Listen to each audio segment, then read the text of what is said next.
Hello my dear students, I hope कि आप अच्छे होंगे। तो आज बुद्ध पूर्णिमा था, तो हमने सोचा कि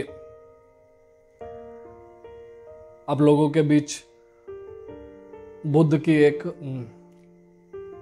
कहानी को रखा जाए ताकि आप भी कुछ सीख सकें। यूं तो बुद्ध से सीखने के लिए बहुत कुछ है। आप अपने बुक्स में भी देखेंगे, आपने पढ़ा भी होगा, अंगुलीमाल डाकू का स्टोरी पढ़ा होगा आपने अपने बुक्स में। बहुत सारी कहानियां हैं। तो आज हम जो शेयर करना चाह रहे हैं कि वो बुद्ध बने कैसे। वो तो बचपन से बुद्ध नहीं थे। एक राजकुमार थे, बहुत ही आनंद था उनके जिंदगी में, इतना कि हम लोग सोच भी नहीं सकते हैं। तो शुरू करते हैं।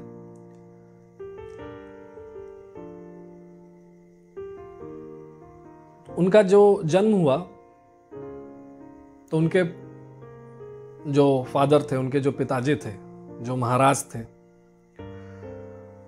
वो उनकी उम्र हो गई थी और वो सिद्धार्थ, एक तरह से उनका जो बचपन का नाम, बुद्ध का जो बचपन का नाम सिद्धार्थ,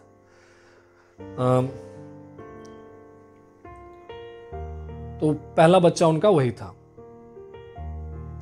तो जब उनका नामांकन हो रहा था तो पूरे राज्य से पंडितों को बुलाया गया, एस्ट्रोलॉजर्स को बुलाया गया, भविष्य वक्ताओं को बुलाया गया कि आखिर ये बच्चा आगे चल करके क्या बनेगा। तो सब लोगों ने बोला कि अगर ये राजा बनेगा तो चक्रवर्ती राजा बनेगा, बिल्कुल इनका एकदम नाम होगा, ये हमेशा जो भी जंग लड़ेंगे जीतेंगे, एकदम बहुत अच्छे राजा बनेंगे। और नहीं तो ये फिर सब कुछ छोड़ देंगे, ये राज परिवार, राजमहल सब कुछ छोड़ देंगे।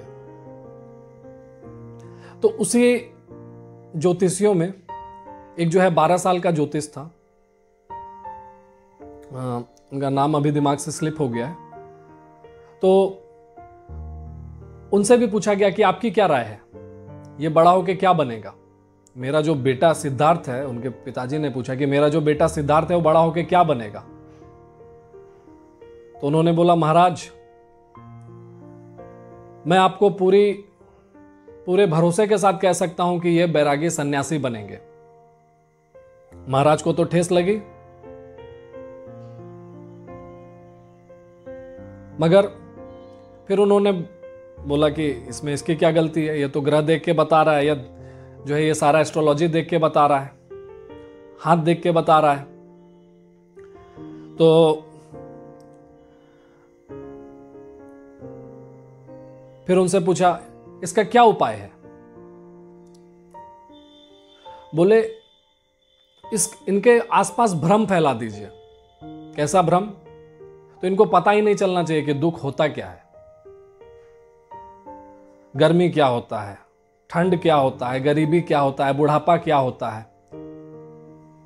मतलब एक ऐसा प्रपंच, ऐसा एक भ्रम, ऐसा एक झूठ इनके आसपास फैला दीजिए कि इनको लगे ही नहीं, सिर्फ लगे जीवन में सिर्फ आनंद ही आनंद है, कुछ भी नहीं करना है, बस आनंद ही आनंद है पूरे संसार में। कहे वो कैसे? तो इनके लिए फिर पूरी व्यवस्थाएं की गई। क्या व्यवस्थाएं की गई? तो जो इनके महल का जो बगीचा था उसमें सैकड़ों ऐसे लोग लगा दिए गए जो बागबानी 12 मास देखते थे। 12 मंथ्स वो वहां पे गार्डनिंग का काम देखते थे। कोई फूल मुरझा गया है तो उसको तोड़ करके तुरंत साइड कर देना है, यहां तक कि पेड़ में पीला पत्ता नहीं दिखना चाहिए, ऐसा एक उन्होंने एक मतलब प्रपंच तैयार कर दिया। प्रपंच मीन्स भ्रम, ठीक है। तो जो सिद्धार्थ थे उनको मतलब एहसास ही नहीं होने दिया कि जीवन में कोई दुख भी है। इतिहासकारों का तो यह भी मानना है कि उनका गर्मी के मौसम के लिए अलग महल, ठंड के लिए अलग वर्षा के लिए अलग, ताकि इनको मतलब एक ऐसा माहौल में रखा जाए कि इनको कभी पता ही नहीं चले कि आखिर दुनिया में बूढ़े बुजुर्गों को हटा दिया गया, इनके आसपास सिर्फ जवान अच्छे दिखने वाले लोग। ठीक है, तो चलता रहा ये सिलसिला। फिर एक ऐसा मौका आया जब युवा महोत्सव होना था, तो उसका जो उद्घाटन होता है वो उस राज्य के युवराज ही किया करते थे। तो फिर जब युवराज क्या करते थे, युवराज जो है वो सिद्धार्थ ही थे, तो उन्हीं को जाना था। तो पूरा नगाड़ा बजवा दिया गया, पूरा मतलब एकदम ढिंढोरा पिटवा दिया गया एक तरह से, कि उस रोड से जब युवराज गुजरेंगे तो उस सड़क पे, उस मार्ग पे जो है कोई भी पेड़ में पीला पत्ता नहीं दिखना चाहिए, कोई भी फूल मुरझाया हुआ नहीं दिखना चाहिए, कोई भी बूढ़ा नहीं दिखना चाहिए, कोई भी बेसहारा नहीं दिखना चाहिए, कोई भी बैरागी नहीं दिखना चाहिए, उधर से कोई लाश पार नहीं हो, कोई मृत शरीर पार नहीं हो, ताकि वो इस पूरे दुख से, सारा दुख से अनजान रहे। तो जो है वो दिन आ गया जब उनको जाना था उस महोत्सव में। तो वो निकले पूरे अपने रथ से, साज सज्जा के साथ, उनके आसपास पूरे सैनिक वैनिक। तो थोड़ा आगे बढ़े महल से, तो एक बूढ़े को देखा जो कि थोड़ा बूढ़े होने के बाद कैसे कमर झुक जाता है, तो वो उस जो बूढ़े आदमी का कमर झुका हुआ था वो देखे। तो उन्होंने अपने सारथी को कहा, सारथी रुको, ये बूढ़ा ऐसे क्यों चल रहा है, ये सीधा क्यों नहीं चल रहा है, क्योंकि उन्होंने अपनी जिंदगी में कभी बूढ़ा देखा ही नहीं था। तो सारथी बोला कि महाराज, हम आपको यह नहीं बता सकते हैं, हमको इजाजत नहीं है इसका। तो बोले, मैं तुम्हारा युवराज हूं, अगर तुम नहीं बताओगे तो अभी तुरंत तुम्हारा सर कलम करवा देंगे, अपने सैनिकों से कह करके। तो जब बात जान पे आ गई, हुक्म आ गई कि भाई अब तो बताना पड़ेगा, तो इन्होंने जो सारथी था उन्होंने बताया कि ये बूढ़ा हो गया है, उम्र हो जाने के बाद लोग ऐसे चलते हैं, ये बिल्कुल प्रकृति का नियम है ऐसा। तो जो पहला बात उनको स्ट्राइक किया कि क्या जब हम बूढ़े हो जाएंगे तो ऐसे ही चलेंगे। और ये बहुत अच्छी बात है कि उन्होंने तुरंत उस पीड़ा को अपने ऊपर ले लिया, उस दुख को अपने ऊपर ले लिया कि क्या अगर हम बूढ़े हो गए तो क्या हम भी इसी तरह चलेंगे लाचार होकर। तो सारथी ने कहा कि जो जन्म लिया है वो जवान होगा फिर बूढ़ा होगा, और बूढ़े में तो इसी तरह चला जाएगा। ये तो हो गई। फिर उन्होंने कहा चलो रथ चलाओ। सोच ही रहे थे, तब तक आगे बढ़े तो एक जो है पूरी टोली जो है वो अर्थी लेके जा रही थी। अब उन्होंने अपने कभी जीवन काल में अर्थी नहीं देखा। अर्थी मतलब जिसमें डेड बॉडी कैरी करते हैं, जो डेड बॉडी को कैरी करते हैं उसको हम लोग अर्थी कहते हैं। मरा हुआ आदमी को लेके जा रहे थे। तो उन्होंने फिर एक प्रश्न पूछा सारथी से। तो पूछा कि इसको बांध के क्यों लेके जा रहे हैं, क्या ये आदमी कोई अपराध किया है जो इसको बांध के लेके जा रहे हैं, या फिर ये चल नहीं सकता है। तो बोला नहीं युवराज, अब ये मर गया है, उम्र हो जाने के बाद आदमी मर जाता है। फिर उन्होंने ये चीज अपने ऊपर ले लिया कि तब तो फिर मेरा भी उम्र हो जाएगा तो हम भी मर जाएंगे। तो बोला कि वो जो सारथी हैं वो बोले कि अगर जन्म लिए हैं तो ये इकलौता सत्य है कि आपको मरना है। अगर आपका जन्म हुआ है, आप राजा हैं कि रंक, गरीब हैं कि अमीर, मरना तो आपको है। ये जीवन की सबसे बड़ी सच्चाई है। फिर वो सोच में पड़ गए। उसके बाद फिर थोड़ा आगे बढ़े तो एक सन्यासी दिखा। एक बैरागी दिखा जो कि गेरुआ रंग का कपड़ा पहना हुआ था। गेरुआ मीन्स सैफ्रॉन, सैफ्रॉन कलर का जो है वो कपड़ा पूरे शरीर में ढका हुआ था। तो अब ये सारथी देखकर समझ गया कि अब अगला प्रश्न यही होने वाला है। और हुआ भी ऐसा कि सिद्धार्थ जो युवराज थे उन्होंने पूछा कि सारथी ये जो आदमी है इन्होंने ऐसे कपड़े क्यों पहन रखे हैं, क्योंकि सिद्धार्थ अपने महल में देखते थे मोतियों की माला, ये अंगूठी, मुकुट, रंग बिरंगे कपड़े, तो ये सब चीजें उन्होंने शुरू से यही देखा है, बैरागी सन्यासियों का कपड़ा नहीं देखा है। तो बोले कि इन्होंने ऐसा क्यों कपड़ा पहन रखा है, इनको क्या दिक्कत है। तो सारथी बोला, महाराज अब आप सैनिकों से मेरा सर कलम करवा दीजिए, अब हम इससे आगे आपको हम कुछ नहीं बता सकते हैं। तो इस बार युवराज स्वयं बोले कि अगर अब तुम नहीं बताओगे, उन्होंने तलवार अपना निकाल लिया, अगर तुम नहीं बताओगे तो इस बार मैं तुम्हें खुद ही मार दूंगा, तुम्हारा कत्ल कर दूंगा। तब जो है सारथी की जब जान पे बात आ गई तो उन्होंने फिर अपना मुंह खोला कि महाराज इनको कोई तकलीफ है ही नहीं, इसीलिए इन्होंने गेरुआ पहन रखा है।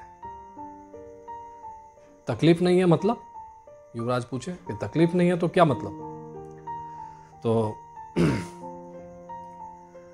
इनको ना दुख है, ना सुख है, ना मोह है, ना माया है, ना परिवार का कोई दिक्कत है, ये बस आध्यात्म की ओर बढ़ गए हैं, जीवन को समझ चुके हैं ये कि सब कुछ बस ऐसा ही है। अब आप याद करो उस ज्योतिषी ने क्या कहा था कि ये सन्यासी ही बनेगा। प्रकृति को यही मंजूर था।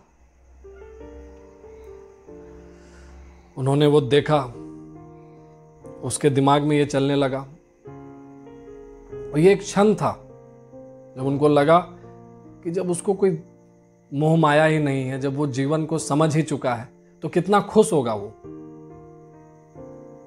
तो उन्होंने सारथी से तुरंत कहा, रथ मोड़ दो।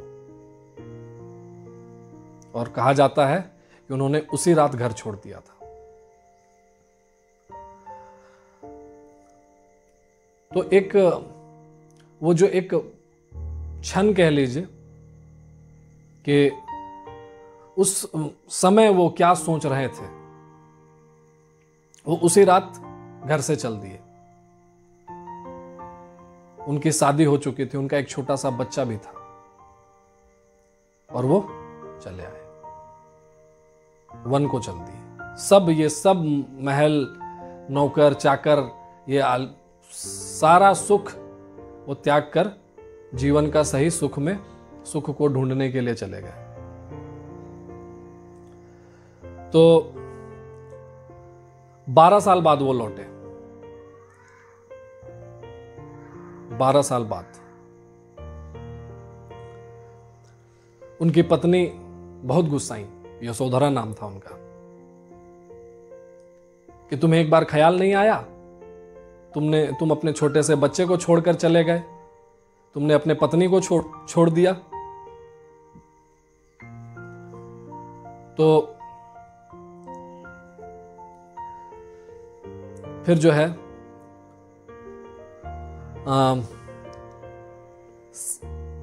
उस समय वो बोले कि अगर हम तुमसे पूछते तो क्या तुम हमको जाने देते? नहीं जाने देती, इसीलिए हमको बिना बताए जाना पड़ा। कह रही हैं अब क्यों आए हो, क्या लेने आए हो? तो अब बुद्ध बोले कि जो गया था वो तो उधर ही रह गया, जो आया है वो बिल्कुल नया है, वो एक अलग आदमी है। जिस सिद्धार्थ को तुम जानती थी वो उधर ही रह गया, अब जो आया है वो बुद्ध आया है। उनके चेहरे पर तेज, एक ज्ञान बिल्कुल उनके चेहरे से दिख रहा था कि वो कितने ज्ञानी हैं, कितने मतलब जीवन को एक बेहतर तरीके से समझ चुके हैं। तो बस एक क्षण की बात है, बस एक मौके की बात है। वो मौका क्या है, मैं आपसे ये क्यों कह रहा हूं कि आप जब कुछ करेंगे, जो भी कुछ करेंगे, अगर आपको महान बनना है, अगर आपको एक सक्सेसफुल आदमी बनना है, तो आपको अपना डिसीजन खुद लेना होगा। और उसके लिए आपको रिसर्च, पढ़ाई करते रहना होगा। तब जाकर आप महान बन सकते हैं या सक्सेसफुल बन सकते हैं। पड़ोस में कोई रह रहा है, वो बच्चा कुछ बन गया, अब आपको भी वही बनना है। अच्छी बात है, अगर कुछ बन गया और आपको भी वही बनना है तो आपका एक अलग तरीका होगा, सेम तरीके से नहीं हो सकता है। और वो मौके की बात है, आपको वो मौका ढूंढना होगा कि वो मौका कहां पे है, आपको वो चीज लगनी चाहिए। और हमेशा हमेशा मतलब अगर आप आज 7 मई को, अगर आप आज तय कर लेते हैं या उस मौके को आप इस वीडियो में देखते हैं या मेरे कहानी के माध्यम से अगर आप कनेक्ट होते हैं, तो आज 7 मई को आप ये निर्णय कर लीजिए कि आपको एक महान इंसान बनना है। तरीके आपके अपने खुद होंगे। आपको जहां दिक्कत आएगी वहां आपके पेरेंट्स बैठे हुए हैं, आपके टीचर्स बैठे हुए हैं, आपके गाइड बैठे हुए हैं, आपके रिलेटिव्स बैठे हुए हैं। तो आपको उस मौके को ढूंढना है जितना जल्दी हो सके, और उसके लिए आपको रिसर्च, आपको एक्सप्लोर करना पड़ेगा। आपको उस महल से बाहर निकलना होगा। महल यानी आज के तारीख में महल क्या है? महल आपका मोबाइल है। उससे जब आप बाहर निकलेंगे तो आप देखेंगे कि आपको क्या करना है, कैसे करना है। तो वीडियो भी लंबा होता जा रहा है, इसको अब यहीं पे विराम देते हैं। आई होप कि आपको अच्छा लगा होगा, एंड आई होप कि आप इस वीडियो से कुछ कनेक्ट करेंगे। अंत में बस यही कहेंगे कि आप अपना ध्यान रखिए, अपने घर वालों का ध्यान रखिए, सुरक्षित रहिए और घर पे रहिए। धन्यवाद।